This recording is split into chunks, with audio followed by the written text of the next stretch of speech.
Hello friends, आज हम बहुत ही इंपॉर्टेंट टॉपिक कवर करने वाले हैं जो कि है बेसिक स्ट्रेंथ। ठीक है, तो हम इथाइल अमीन्स को देखेंगे, फिर मिथाइल अमीन्स को देखेंगे और उनका बेसिक स्ट्रेंथ हम कंपेयर करने की कोशिश करेंगे।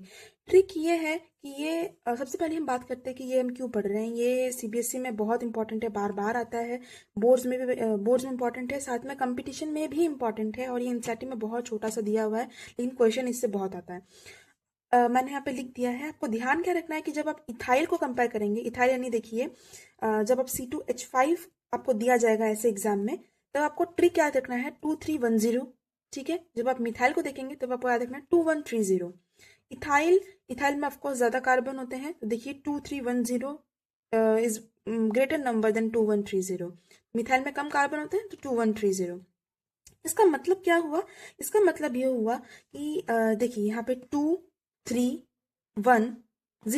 आपको कुछ दिखा? यहाँ पे ये जो है, यहाँ पे 2 C2H5 है, यहाँ पे 3 C2H5 है, यहाँ पे 1 C2H5 है, यहाँ पे एक भी नहीं है।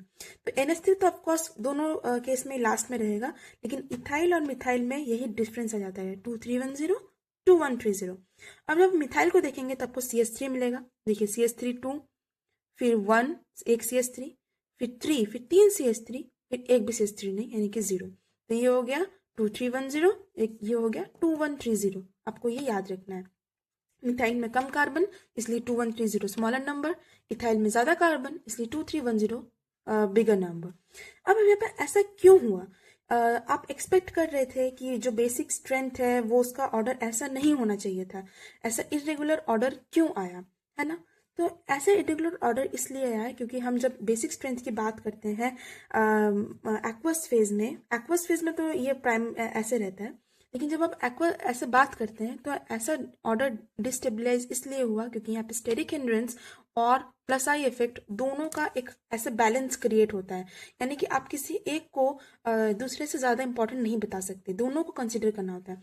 तो जब आप इन दोनों को देखेंगे तो स्टेरिक हिंड्रेंस ज्यादा डोमिनेंट होगा। यहाँ पे 3 C2H5 ग्रुप है।